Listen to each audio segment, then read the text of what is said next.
Today, I'm talking about self-discipline. You see, the bridge between where you are right now and where you want to be in the future is self-discipline. But most people think gaining self-discipline is extremely difficult. It is if you don't have the right formula or if you're not thinking about it correctly. To gain self-discipline, you firstly need to find out your purpose, and then you just have to laser focus on that purpose. And how to find that purpose? Well, just give me a couple of minutes and I'll show you, my friend. I'm gonna lay out for you one super efficient way how to find your purpose, and then later 2 more ways how to build incredible amount of self-discipline. And I promise, some of those tips you have never ever heard before.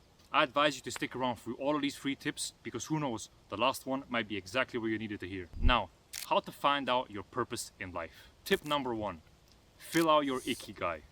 Now, you're probably wondering right now, Lux, what in the world is an ikigai? An ikigai is a Japanese concept that refers to giving somebody a reason to live and a sense of purpose. An ikigai consists of 4 components or elements. Number 1, what you love doing. Number 2, what are you good at? Number 3, what the world needs. And number 4, what you can be paid for. If you can find out one thing in your life that you're good at, that the world needs, that you can get paid for it, and that you're good at, you have officially found your purpose in life. The only thing you have to do is to laser focus on that thing with self-discipline and ruthless daily consistency every day. Now, what if you don't actually know how to fill out your own ikigai? Maybe you love doing something but you can't get paid for it. Or you know how to do something but the world doesn't need it. What then? To those people, I have a solution. Sit in a quiet room for 30 to 45 minutes and just think. Let the subconscious mind do the work for you. You will be surprised to find out how much of your mind is just not used. What do I mean by that is we are so hyper-stimulated in this day and age that we just can't sit down and think. If you sit down for 30 minutes in silence and you think about, okay, I'm good at this. Does the world need it? Can I get paid for it? Or what can I get paid for? Okay, I can get paid to do it. The world needs it. I love it. I'm good at it.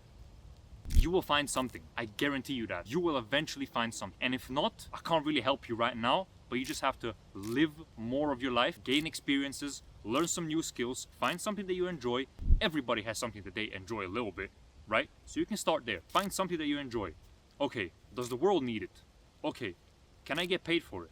All right, let's get good at it. That's it. So now that we have our purpose, how do we actually be laser focused on that purpose with self-discipline and ruthless daily consistency? And here comes tip number 2 for help. The tip number 2 is actually an actionable step. I want you to take 2 sheets of paper right now, one right next to the other. On one sheet of paper, you're gonna write your dream life. Everything that you want in 3 years, 5 years, 3 months, it does not matter. You decide. Write 10 things about your dream life that you want to have so bad right now, and then visualize having that.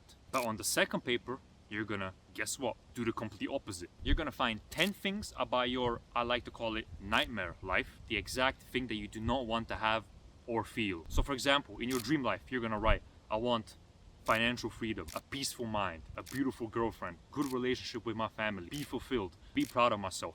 All of those things. And in your nightmare life, you're gonna write 10 things that you do not want to have. For example, no relationship, eating horrible food every day, horrible relationship with parents, no friends, depressed, anxious, all of those things. And what I want you to do then is read those 10 things every single day in your dream life and in your nightmare life, at least 5 times every single day. And then just visualize about your dream life. Get a dopamine release off of just visualizing it. Then visualize your nightmare life as well. Think about how you do not want to live. So you will create this inner fear that, oh my days, I have to be disciplined about this passion that I have. There's no other way. And if you do not feel any sense of urgency to go after your passion and go after your dreams after you read your nightmare life, then sorry, my friend, but I can't help you. Nobody can. Because you have to have just a little, just a little tiny touch of fire within you to say, I do not want to live a life like this. I do not even want to think about it. I just want to go here. If that was your reaction, then you're good. You're gravy. Mwah. You're beautiful. If that wasn't your reaction, you got some work to do, man. Or you have not found your true purpose yet, because you had to have a little bit of fire within you. Otherwise, literally nobody can help you other than yourself.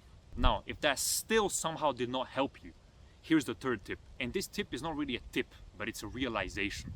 And you should realize that pain is inevitable, but suffering is optional. Now, what does this mean? Pain is always going to be there. It does not matter which kind of life you live, in the comfort zone, outside of your comfort zone, in your own bubble, outside your bubble. It does not matter. Pain will always be there. This world is full of pain. It's also full of beautiful things, but it's also full of pain, full of negative emotions, full of just horrible stuff. And it is what it is. Pain is inevitable. Pain is always going to be there, externally and internally.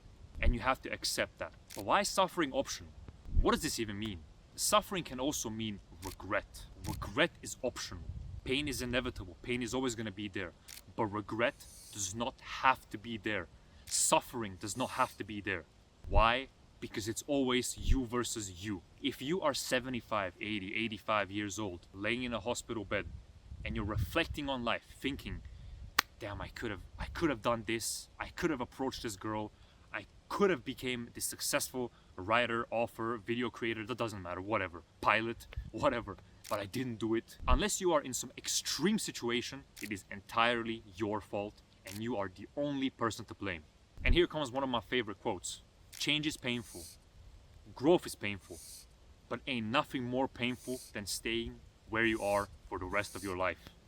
And that's so true, because the pain of discipline weighs ounces, but the weight of regret weighs tons. So which one will you choose? Choose wisely. So, just to recap, fill out your own ikigai to find your purpose in life. If you can't fill it, live more, experience more, or sit in a quiet room without any noise and just think. 30 minutes, an hour, does not matter. Second thing, fill out your dream life and nightmare life. Get fuel reading your dream life list and getting excited for the things, and get fear of living that nightmare list that you wrote as well. And the third thing is to realize that pain is inevitable, but suffering is optional. Pain is always going to be there. As Marcus Aurelius says, the obstacle is the way, the pain is the way, but suffering and regret, it's always going to be your fault. Choose wisely, my friend. I hope this helps. Like, comment, share, subscribe. I appreciate y'all for the support. You guys are legends. I appreciate every single one of y'all, and I'll see you in the next one. Appreciate you.